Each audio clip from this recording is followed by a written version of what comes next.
All right, we're here. We have to talk about this. It sucks, but in the NFL, the running backs are rising up into this position where it feels like they're pushing back.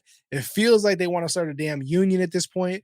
It's getting a little crazy. This has been kind of a hot topic for NFL fans, whether you're, into fantasy football, whether you're just talking about your favorite team, whether you're talking about how teams are built to win championships.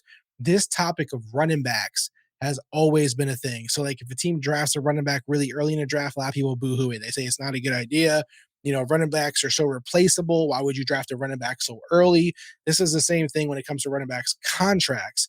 Some people believe, many people believe, even NFL teams obviously believe that running backs are only worth so much, right? Like they can only help a team so much, they can only carry a team so much, and their their years of being able to do that can only go so long. And that's true for anybody and everything. With it for the running backs, it feels like a very tight window.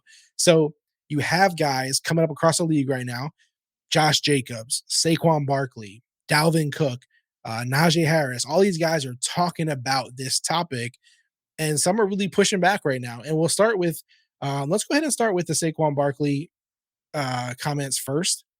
He here, um, you know, Dove says Giants running back Saquon Barkley told the team he won't report to mandatory minicamp. He explains his reasoning here. He believes that the NFL tagged Josh Jacobs, Tony Pollard, and himself to prevent them hitting free agency and cap the salary at 10 million for a running back. And so this is him talking here. About the market for running backs. Do you think maybe in the next collective bargaining or something that the union and the owners can come together and find something that works out better for running backs? Because it seems like a lot of guys are just not being paid at the value that they need to be paid. I don't know because that's going to be in 10 years. And to be honest, I love the game a lot, but I don't see myself being on a football field in 10 years. But what I will say about the running back market and the value of it, what do you think is going to happen? They tagged the top three guys. We didn't even get a chance to hit the open market. So when we don't get a chance to hit the open market, it hurts a guy like Miles. It hurts all those other guys. They put the cap at 10. And then when they have the tag, they have all the leverage. And that's the reality of it. But there's a All right. So you get the gist of what he's saying here. So, you have this situation now, right? Josh Jacobs is doing the same thing. He's not reporting to minicamp. Saquon Barkley is not reporting to minicamp. Dalvin Cook gets cut by the Vikings. You got, like he said, Tony Pollard got the franchise tag. Tony Pollard was a little different of a situation. Maybe he feels that, that money is fine for him. He kind of had his first big season last year after being behind Zeke for so long. So maybe he's a little more patient, than these two are. But these two have been playing for a while now. They've had really successful seasons in multiple years. So they feel a little more entitled, which is understandable. They feel like they proved something a little more, maybe. We'll see what Tony Pollard's position is. But at the end of the day, these guys are really, standing on their business. So the problem becomes this: Josh Jacobs, Saquon Barkley, Dalvin Cook, all these guys standing on their ground, standing 10 toes down, that they deserve more money. They deserve the opportunity to hit free agency, try to get more money. Teams are stopping us from doing that. Cool. Now, obviously, to the regular person, you and I, $10 million a year sounds like a lot of money. Sounds like, how can these guys turn it down? That's a little crazy. You know, and you heard him say there, it's 10 years away. I don't plan on being in the league in 10 years. And that's kind of the thing. Is like, no one plans on you being in the league in 10 years because you're a running back. And no one plans on you being even a really good running back for, only so many more years because you've done it for so many years already. There can only be a limit on how much damage your body can take, how much your body can withhandle. You're being beat up more than any player on this field, right? So we can see quarterbacks lasting really long a lot of times. I mean, Tom Brady just played to 45, right? So this crazy age where, quarterbacks who are being protected by the league are not taking the damage that, running backs are taking. They can last longer. And this happens in some of the other positions. Wide receivers sometimes can play for a while, certain defensive positions, but running back, it just doesn't happen. On top of that, running backs are more easily replaceable than a quarterback, for instance, or a top flight, defensive player. That we've seen this happen where, Ezekiel Elliott kind of moving him out of the way. Tony Pollard comes in, replaces him. Someone gets hurt, another guy comes in, a couple of guys do the job just as well. They still get you the 100 something yards, couple of touchdowns. They still carry the team's running game. There are special cases, right? Like the Raiders are no doubt better than Josh Jacobs. He is a special running back. The team, put themselves on his back and he won them a lot of games. So a team like the Raiders, you understand kind of Josh Jacobs' stance, but again, it's $10 million. So it's hard for the average person to kind of like get the grip on, like, why are you complaining about that? Why is that such a bad thing? Getting $10 million a year sounds like a lot of money. Again, these are franchise tags. These are not long-term contracts. That's another big holdup here is these guys want 10 years times however much years, not a franchise tag or 12 million times or 14 million times the amount of years. They don't want just 1 year because you can get hurt in that 1 year and then you're kind of like just stuck, right? So I understand both sides. I see both sides of the coin here. I see both sides of where these guys are trying to come from. Definitely drop your opinion down in the comments when we talk about, it's not, again, I said it's not just Saquon, feeling this way. Other running backs are standing up with him. We got Josh Jacobs, who I mentioned earlier. He had tweeted here, sometimes it's not about you. We got to do it for the ones after us. So this is why I say they feel like they're making a statement, not just for them, but they feel like every season running backs are coming along. Every season, new rookies enter the league. We want to make a point. This is bigger than us. It's bigger than the money we're making. We want to, set the narrative, for all of us. We want to set the way this should work for all running backs. And so again, I'm not against these guys necessarily doing this. I hate the idea of the franchise tag too, just because of the injuries and stuff that can happen in that 1 year and really throw off your value the rest of your career. But you know, for a case like Josh Jacobs, like he's got other running backs behind him that are all getting all this work right now. This is the danger you play. All these young guys behind you, right, or veterans that are now getting all the work in this offense and in mini camps and all these things that you're missing. At what point does a team possibly say, "Hey, we're comfortable with who we got. We don't need Josh Jacobs to come back. Let's go ahead and take that franchise tag away." No one's going to give you that money potentially. Once the Raiders pull it or the Giants pull it, or if any of these teams fall back or they all fall back together, that's the danger for guys like Josh Jacobs, right? If one of the teams step up, if the Giants offer, Barkley 15 million for 3 years, whatever, then the Raiders are in a tough spot. They're gonna have to offer Jacobs or somebody else potentially will, because then they're kind of setting the market. But if the Raiders and the Giants and the Vikings and these teams also stand 10 toes down and refuse to budge on the contracts and refuse to budge on these franchise tags, then really ultimately, like the running backs like Josh Jacobs and stuff are hurting themselves at the end of the day because they're the ones who need the money. The organizations are going to stay around. They're getting rich off the players. They're going to always be here. The game is not going to be, hurt because of Josh Jacobs necessarily. I hope he gets what he wants. I hope, these guys are able to fight for what they want and it actually, plays out the way that they're hoping, and the results end up being what they want. But at the end of the day, the business, the market, which sets the values, which dictates, which way this thing goes, is not dictated in a way that would, benefit these guys.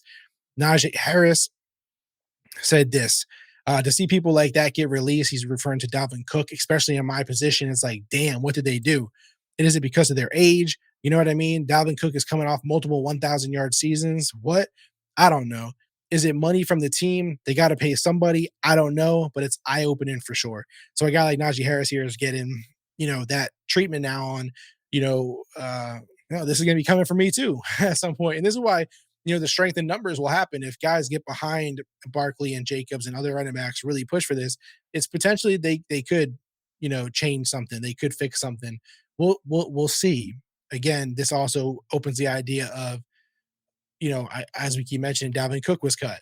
So Vikings Dalvin Cook is looking for a significant contract in free agency. Cook won't sign a $4 to $5 million type of contract. Here we go. Because a lot of people are also asking, what if the Raiders pull the contract from Josh Jacobs and then sign Dalvin Cook? Well, if Dalvin Cook won't take, anything less either, then it's not really going to work that way. But what if Dalvin Cook did come in and say, "Hey, I'll take 8 million, right? Give me 3 years, 8 million each year." That's less than Josh Jacobs is asking. I'm equally as good as Josh Jacobs.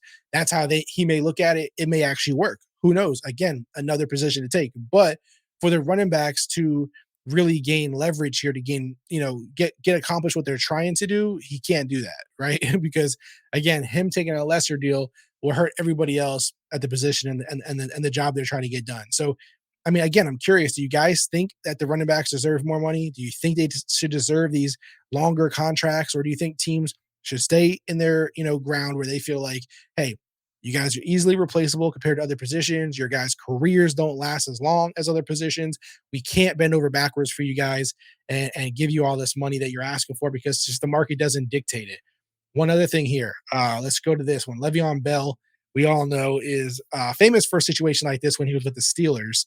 He was in a situation himself where he kind of got into this contract situation, and some would say, it didn't play out the way he wanted it to. In a recent appearance on the Still Here podcast, Bill admitted he should have taken off the offer the Steelers put on the table for him in 2018 instead of bolting to the New York Jets. It was like a little petty, the guaranteed stuff.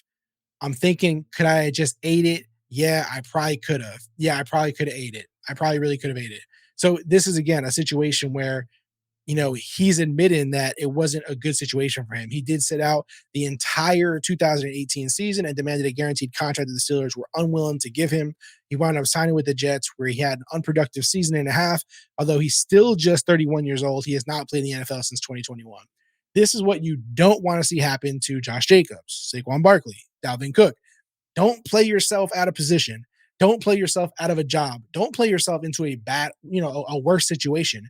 Your situation that you're currently in is a great situation. Josh Jacobs clearly meshes with the Raiders from a, personnel standpoint, from a playbook standpoint, from a results and production standpoint. It all worked last year. Even in a down year for the team, he balled out.